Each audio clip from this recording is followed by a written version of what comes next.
திருமணமானவங்க, ஆக போறவங்க, sugar and வயோதிகத்தால இல்லற வாழ்க்கையில நிம்மதி இழந்தவங்க, குழந்தையின்மை, இது எல்லாத்துக்குமே சேர்த்த ஒரே தீர்வுன்னு பார்த்தீங்கன்னா, Maa naturals presents mister perfect extra gold. உலகத்திலேயே முறையா 26 வகையான இயற்கை மூலிகைகளால நம்ம தமிழ்நாட்டில் உருவாக்கப்பட்ட ஒரு பவுடர் ஃபார்மட்லான ப்ராடக்ட் தான் இது. தமிழகம் உட்பட 13 நாடுகளில் கேஷ் ஆன் டெலிவரி ஃபெசிலிட்டி இதுக்கு இருக்கு. 1 லட்சத்துக்கும் அதிகமான ஹாப்பி ஃபேமிலிஸ் அண்ட் ஆயிரக்கணக்கான தம்பதிகளுக்கு குழந்தை பாக்கியம் கிடைச்சிருக்கு. இந்த ப்ராடக்ட்டை வாங்கி பயன்படுத்தின வாடிக்கையாளர்களே பல பேரும் டிஸ்ட்ரிபியூட்டர்ஸா மாறி இருக்காங்க. இந்த அளவுக்கு சக்சஸ்ஃபுல் ப்ராடக்டான இதை பத்தி நீங்க என்ன தெரிஞ்சுக்கணும்னா டிஸ்கிரிப்ஷன் பாக்ஸ்ல கொடுக்கப்பட்டிருக்க நம்பர்ஸ்க்கு டயல் பண்ணுங்க.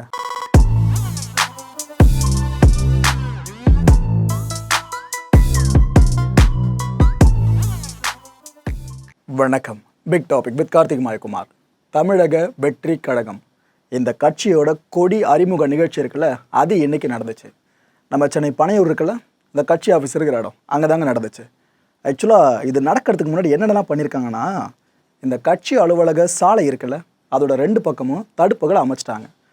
ஒரு பெரிய கட்சியோட பெரிய தலைவர் சார்ந்த ஒரு ஈவெண்ட் நடக்குது அப்படின்னா அங்கே எப்படி இருக்குங்க இந்த ஏற்பாடுகள்லாம், கிட்டத்தட்ட அதுமாரி தான் இந்த ஏற்பாடுகளும் இருந்துச்சு. மாவட்ட தலைவர்கள் இருக்காங்களே, இந்த தாவைக்கால இவங்களுக்கே சோதனை, அவங்களுக்கே சோதனை. கொஞ்சம் யோசிச்சு பாருங்கள் அங்கே எந்த அளவுக்கு கெடுபிடி இருந்திருக்குன்னு. ஏன்னா விஜய் அவர்கள் வர்ற ஈவெண்ட்டு, ஸோ உங்களுக்கே புரிஞ்சிருக்கும், அடையாள அட்டை இருக்கிறவங்களுக்கு மட்டும்தான் உள்ள அனுமதி, மறந்து வச்சுட்டு அங்கே வச்சுட்டு அதுன்னு சொல்கிறவங்களுக்கு உள்ள அனுமதி கொடுக்கவே படலை. விஜய் அவர்களோட தாய் இருக்காங்கள, இவங்க இந்த ஈவெண்ட்டுக்கு வந்தாங்க. இது நம்ம எதிர்பார்த்தது தான். விஜய் அவர்களோட தந்தை இருக்கார்ல, எஸ்ஐசி அவர்கள், அவரும் ஈவெண்ட்டுக்கு வந்திருந்தார்.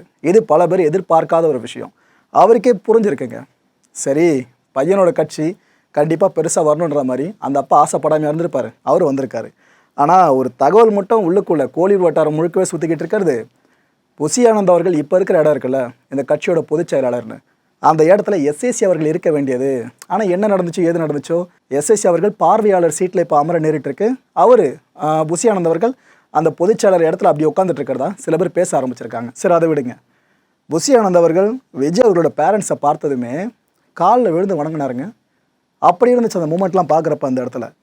இதெல்லாம் நடந்த கையோடு நெஞ்சில் கையை வச்சு எல்லாரும் உறுதிமொழி எடுத்துக்கங்க அப்படின்னு இந்த கட்சியோட தலைவரான விஜய் அவர்கள் சொல்ல, எல்லாருமே உறுதிமொழியை வாசிக்க ஆரம்பித்தாங்க. அதுக்கப்புறம் கொடியை விஜய் அவர்கள் ஏற்றி வச்சாங்க. ஒரு பாடல் வேறு அங்கே டெலிகாஸ்ட் பண்ணப்பட்டுச்சு. அந்த பாடல் ஒழிச்சிட்டு இருக்க அதே நேரம் புசி ஆனந்த் இருக்கார்ல, கண்ணீர் விட்டு அழுதுட்டு இருந்தார். புசி ஆனந்த் ஆனந்த கண்ணீர் விட்ட தருணத்தை அங்கே பார்க்க முடிஞ்சது. நமது நாட்டின் விடுதலைக்காகவும் நமது மக்களின் உரிமைகளுக்காகவும் தமிழ் மண்ணில் இருந்து தீரத்துடன் போராடி உயிர் நீத்த எண்ணற்ற வீரர்களின் தியாகத்தை எப்போதும் போற்றுவேன். நமது அன்னை தமிழ் மொழியை காக்க உயிர் தியாகம் செய்த மொழிப்போர் தியாகிகளின் இலக்கை நிறைவேற்றும் வகையில் தொடர்ந்து பாடுபடுவேன். இந்திய அரசியலமைப்பு சட்டத்தின் மீதும் இறையாண்மை மீதும் நம்பிக்கை வைத்து அனைவருடன் ஒற்றுமை, சகோதரத்துவம், மத நல்லிணக்கம், சமத்துவம் ஆகியவற்றை பேணி காக்கின்ற பொறுப்புள்ள தனி மனிதராக செயல்படுவேன். மக்களாட்சி, மதச்சார்பின்மை, சமூக நீதி பாதையில் பயணித்து என்றேன். சாதி, மதம், பாலினம், பிறந்த இடம் ஆகியவற்றில் பெயரில் உள்ள வேற்றுமைகளை களைந்து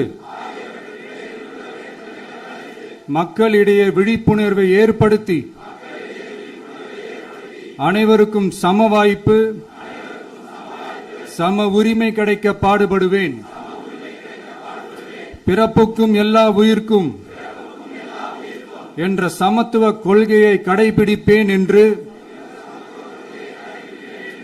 உளமாற உறுதி கூறுகின்றேன்.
இதுதான் இந்த கட்சியோட கொடி.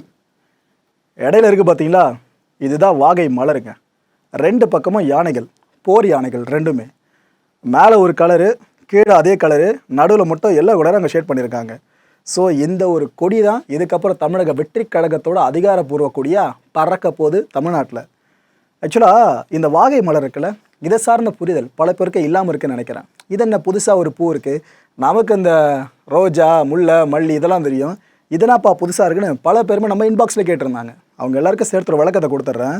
ஆக்சுவலாக இலக்கியம் இருக்குல்ல, தமிழ் இலக்கியம், இதோட டச்சில் தான் இந்த வாகை மலர் அவங்க ப்ளேஸ் பண்ணியிருக்காங்க. எந்த அளவுக்குன்னு சொல்கிறேன், அந்த காலகட்டங்களில் போரில் வெற்றி கொள்கிற மன்னர் இருக்கார்ல, அவர் சூடுற மலருக்கு தான் வாகை மலர் அப்படின்னு பேர். வெற்றி வாகைன்ற பேர் வந்துச்சுல, அதுக்கு காரணம் இதுதான். ஜெயிக்கிறவங்க மட்டும் சூடுற மலர் இது. சித்த மருத்துவம் இருக்குல்ல, இதில் இருக்க பெரும்பஞ்ச மூலங்களில் இந்த வாகை இருக்குது பாருங்கள், இதோட வேரும் ஒன்று. தமிழ தேசிய மரமாக அந்த டைமில் எதை பார்த்துக்கிட்டு இருந்தான்னு நினைக்கிறீங்க? வாகை மரம் தான். ஸ்ரீலங்கான்னு சொன்னாலே அந்த அமைப்பு ஞாபகம் வரல, லிட்டரலாக அதாங்க. இன்னொரு டச் உங்களுக்கு வரலாம், இதை விட புலி வச்சுருந்தா இன்னும் சூப்பராக இருந்திருக்கேன் ப்ரோ, அப்படியே தமிழ் டச்சு இங்கே கொண்டு வந்திருக்கலாமேனு. புலிக்கொடியை பயன்படுத்துறது எந்த அளவுக்கு உலகம் முழுக்கவே ஒரு தடை செய்யப்பட்ட விஷயம் மாதிரி பார்க்கப்பட்டுருக்குன்னு நான் உங்களுக்கு சொல்லி தெரிய வேணாம். தமிழ் படமாகவே இருந்தாலும் அதில் புலி சின்னம் அந்த கொடியில் அவ்வளோ சீக்கிரம் ஏறாது. இது எதுக்குன்னு உங்களுக்கு தெரிஞ்சிருக்கும். ஸோ இதனால தான் புலியை அவங்க புறந்தள்ளிட்டு வாகை மலரை உள்ளே வச்சிருக்க மாதிரி பார்க்கலாம். அது விஜய் அவர்களோட பேருக்கு காரணமே வெற்றி தான். வெற்றி பெற்ற மன்னன் சூடுறது வாகை மலர் தான். ஸோ கட்சியோட தலைவர் விஜய் உள்ள வாகை மலர். பெருசாக இல்லை கான்ட்ராஸ்டாக நம்ம யோசிக்க எதுவுமே கிடையாது. உறுதியான மரங்க இந்த வாகை மரம் அப்படின்றது. இது ஆக்சுவலாக இந்த செக்குலாம் இருக்குல்ல, எண்ணெய்க்காக செக்கை பயன்படுத்துவாங்க. அந்த செக்குக்கே பார்த்தீங்கன்னா இதுதான் ரா மெட்டீரியல். அவ்வளோ உறுதியாக இருக்குமா இந்த வாகை மரம். அந்த அளவுக்கு உறுதியான கோட்பாடுகளை கொண்ட அமைப்புகள்லாம் இந்த வாகை மரம் இருக்குல்ல, இதை சிம்பிளிசம் பண்ணுவாங்க. இதை தான் தமிழிடம் பண்ணுச்சு. ஆனால் இங்கே இவங்க அந்த ஃப்ளவரை மட்டும் எடுத்திருக்காங்க. நல்லாட்சி, கல்வி, சுகாதாரம், மக்கள் நல்வாழ்வு, இது எல்லாமே தான் நோக்கமாக நாங்கள் கொண்டு இருக்கோம்னு இந்த கட்சியோட லட்சணை மூலமாகவே தலைவரான விஜய் அவர்கள் தெளிவாக சொல்லியிருக்க மாதிரி இருக்கு. இந்த கொடி அறிமுக நிகழ்ச்சி சார்ந்து விஜய் அவர்கள் மேடையில் பேசினாருங்க, நல்லா இருந்துச்சு. வழக்கம் போல் சூப்பராக பேசியிருந்தார். இந்த அரசியல்வாதிகளுக்கு மூலதனமே பார்த்தீங்கன்னா வாய்ப்பேச்சு தான். அந்த விஷயம் இவருக்கு கைதேர்ந்த வகையில் இருக்குன்றது நம்ம ஒரு ஆடியோ லான்ச்சிலும் பார்த்துருக்கோம். அதை இங்கேயும் பார்க்க முடிஞ்சுது. கொடி விளக்கம் இருக்குல்ல, இது என்னன்றதை நம்மளோட மாநில மாநாடு நடக்கும் பாருங்க, நான் அப்போ அறிவிக்கிறேன் என்னென்ன விளக்கம்னு சொல்லிட்டு. இந்த மாநாட்டுக்கான தேதி கூடிய சீக்கிரமே அறிவிக்கப்படும். சந்தோஷமாக கெத்தாக கொடியை ஏற்றி கொண்டாடுவோம். நல்லதே நடக்கும், வெற்றி நிச்சயம், அது இதுன்னு நிறைய விஷயங்களை பேசியிருந்தாரு. இன்னைக்கு நம்ம எல்லாருக்குமே ரொம்ப சந்தோஷமான ஒரு நாள்.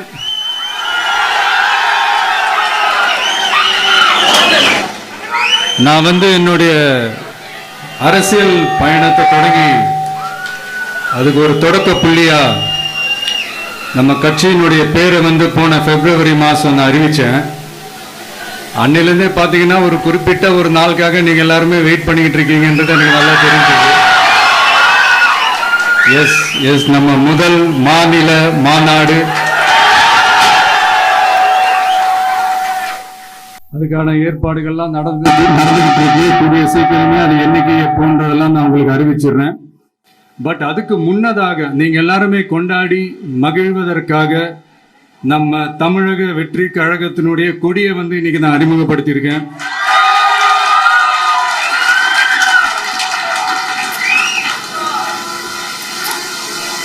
இது எப்படி சொல்றதுன்னா ப்ரோ, அதாவது என் நெஞ்சில் குடியிருக்கும் என்னுடைய தோழர்களாகிய உங்க முன்னாடியும் சரி, என் நெஞ்சில் குடியிருக்கும் தமிழ்நாட்டு மக்கள் அனைவரும் அவங்க முன்னாடியும் சரி, இன்னைக்கு அந்த கொடியை அறிமுகப்படுத்துறதுல எனக்கு ரொம்ப ரொம்ப பெருமையா நினைக்கிறேன்.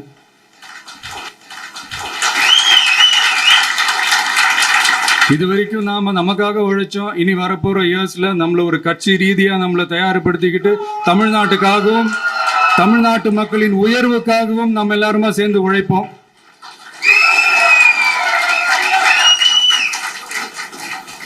இந்த புயலுக்கு பின் அமைதி, ஆர்ப்பரிப்பு, ஆரவாரம்னு நம்மளுடைய கொடிக்கு பின்னாடியும் ஒரு இன்ட்ரெஸ்டிங்கான ஒரு வரலாற்று குறிப்பு ஒன்று இருக்கு.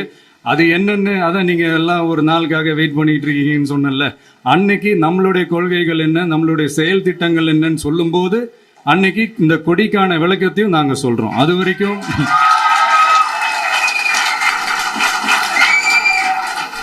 ஒரு சந்தோஷமா, ஒரு கெத்தா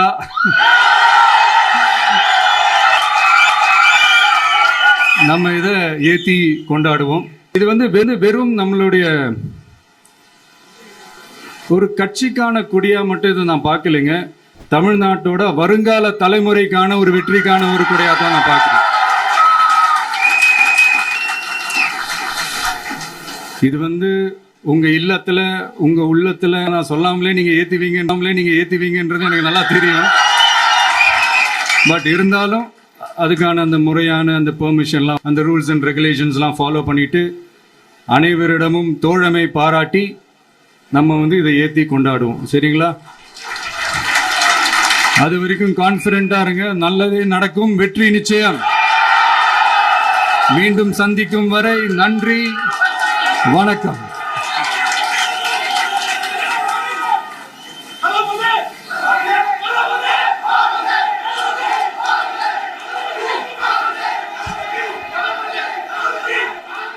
இந்த பேச்சுகளுக்கு மத்தியில் தான் அந்த பாடல் சொன்ன பாருங்க, தமிழக வெற்றி கழகத்தோட கொடி இருக்கல, இது சார்ந்த பாடல் ஃப்ளாக் ஆந்தம் ஒளிபரப்பப்பட்டிருந்துச்சு.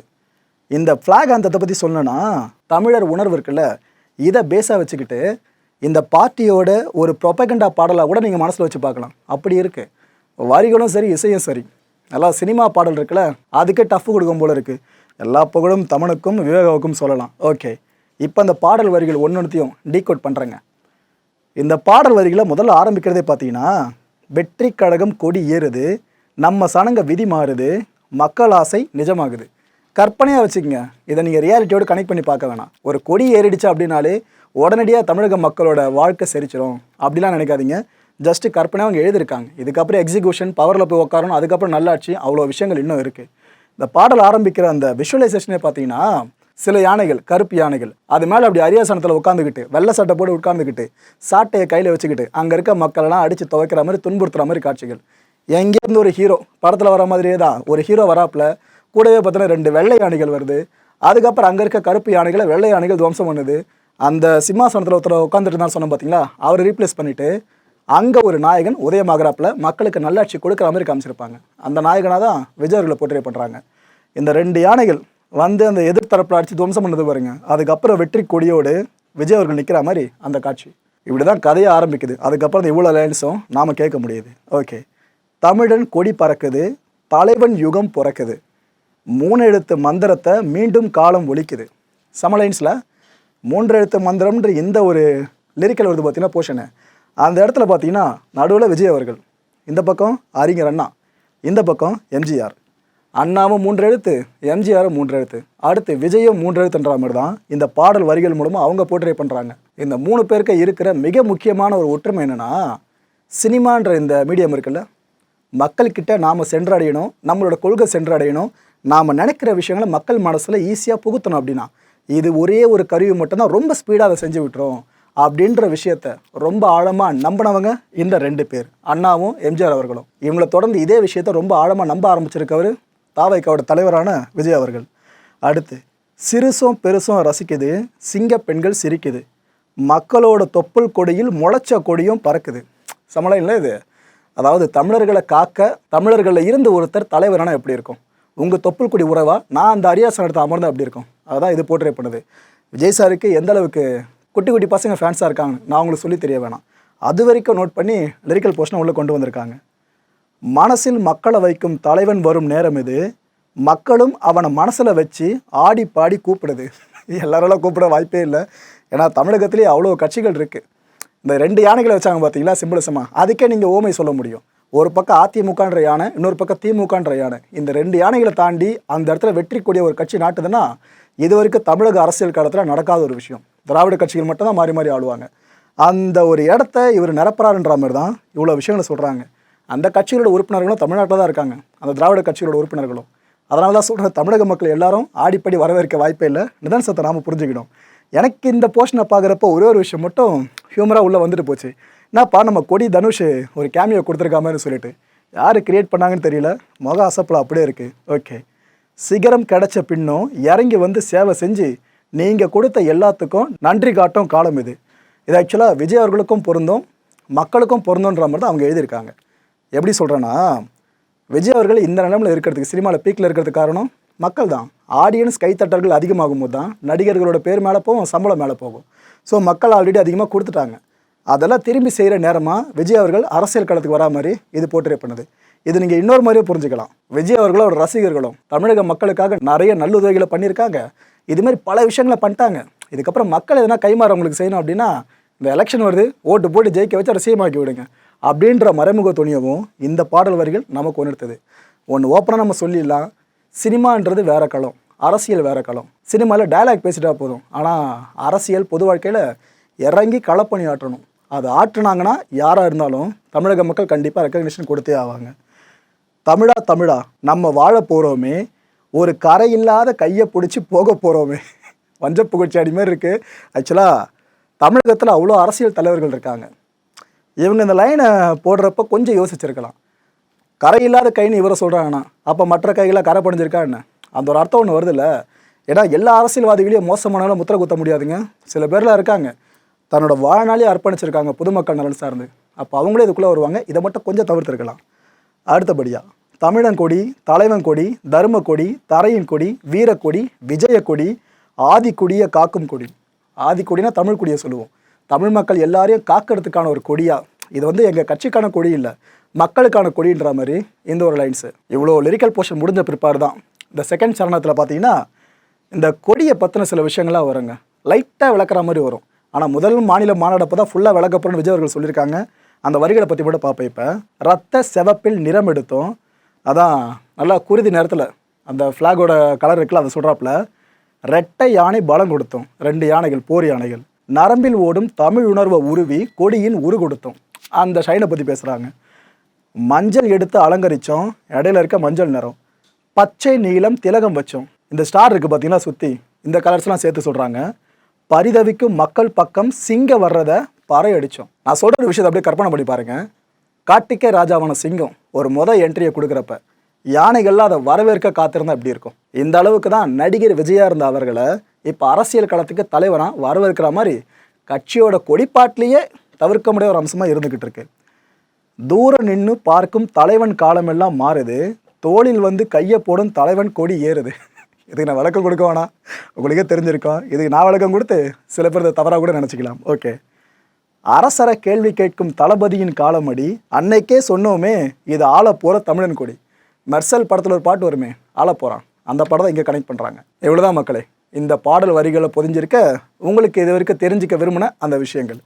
இதெல்லாம் தாண்டி இனிமேல் நாம் சாலைகளில் ஒரு விஷயம் பார்க்கலாம்னு நினைக்கிறேன். இந்த அரசியல் பிரமுகர்கள்லாம் அந்தந்த சார்புபட்ட கட்சி கொடிகள் சார்ந்து அவங்களோட கார்களில் வச்சுருப்பாங்க அந்த முகப்பிலேயே. இதே மாதிரி இதுக்கப்புறம் தமிழ்நாட்டில் தமிழக வெற்றி கழகம் சார்பில் இருக்க நிர்வாகிகள் அவங்களோட கார்கள்லையும் கட்சி கொடியை பிளேஸ் பண்ணி பயணிப்பாங்க போல இருக்குது. இதுக்கப்புறம் சாலைகளை கலர் கலராக அந்த கொடியவும் பார்க்க போகிறோம்னு நினைக்கிறேன். இந்த கான்டென்ட்டை பொறுத்தவரைக்கும் நாமளே எதிர்பார்க்க வேண்டிய விஷயம் ஒன்று தான், எல்லாமே தப்பு நாம தான் சரி அப்படின்ற எண்ணம் இருக்குல்ல, இது எண்ணமாக மட்டும் இருந்தால் போதாது, செயலாக மாறணும். அறமான அரசியல்வாதியாக திகழணும்னு விஜய் அவர்கள் ஆசைப்படுறாருன்னு தெரியுது. ஆனால் எக்ஸிக்யூஷனுக்கு வர்றப்ப நிறைய அப்டிகல்ஸ் இருக்கும். அதெல்லாம் தாண்டியும் அறத்தை கடைபிடிக்கிறது ரொம்ப ரொம்ப ரொம்ப பெரிய டாஸ்க்கு. இதை இவர் சரியாக செய்யும் பட்சத்தில் தமிழக மக்கள் கண்டிப்பாக இவருக்கான இடத்த கொடுப்பாங்க. ஆனால் கொஞ்சம் தவறுனாலும் எங்கே போகிறோம், நம்மளாம் இங்கே தானே இருக்க போகிறோம். விமர்சனங்களை அடுக்கவும் தயாராக இருக்கும், நல்லது செய்கிறாங்கன்னா அதை சார்ந்து பேச ரெடியாக இருக்கும். இந்த நேரத்தில் கொடியை அறிமுகப்படுத்தி மக்கள்கிட்ட வரவேற்பு பெற்றிருக்க தமிழக வெற்றி கழகத்துக்கு நம்ம சேனல் சார்பில் வாழ்த்துக்களை பதிவு பண்ணிப்போம். அடுத்த நிகழ்ச்சியை சந்திக்கலாம். நன்றி, வணக்கம். வணக்கம் மாயம் ஸ்டுடியோஸ் நண்பர்களே. மாயம் ட்ரெண்ட்ஸ் அப்படின்ற ஒரு புதிய ஃபேஸ்புக் பேஜை ஓப்பன் பண்ணியிருக்கோம். நீங்கள் யூடியூப்பில் பார்த்துட்டு இருக்கீங்களா நம்மளோட கான்டென்ட்ஸ்லாம், இதெல்லாம் விட ஒரு படி மேலே ரொம்ப கிறிஸ்பாகவும் ரொம்ப சூப்பராகவும் நிறைய கான்டென்ட்ஸ் உங்களுக்கு இந்த பேஜில் காத்துட்ருக்குங்க. ஸோ உடனடியாக ஃபேஸ்புக் பிளாட்ஃபார்ம் போங்க, மாயம் ட்ரெண்ட்ஸ்னு டைப் பண்ணி சர்ச் பண்ணி நம்ம பேஜை ஃபாலோ பண்ணுங்கள். அப்படியே நம்ம சேனலையும் நீங்கள் சப்ஸ்கிரைப் பண்ணிட்டீங்க அப்படின்னா இன்னும் நிறைய புது புது கான்டென்ட்ஸை உங்களுக்காக ப்ரொடியூஸ் பண்ணி கொடுத்துக்கிட்டே இருப்பாங்க. நீங்கள் பண்ணுற ஒவ்வொரு சப்ஸ்கிரிப்ஷனும் எங்களுக்கு பெரிய மோட்டிவேஷனாக அமையும்.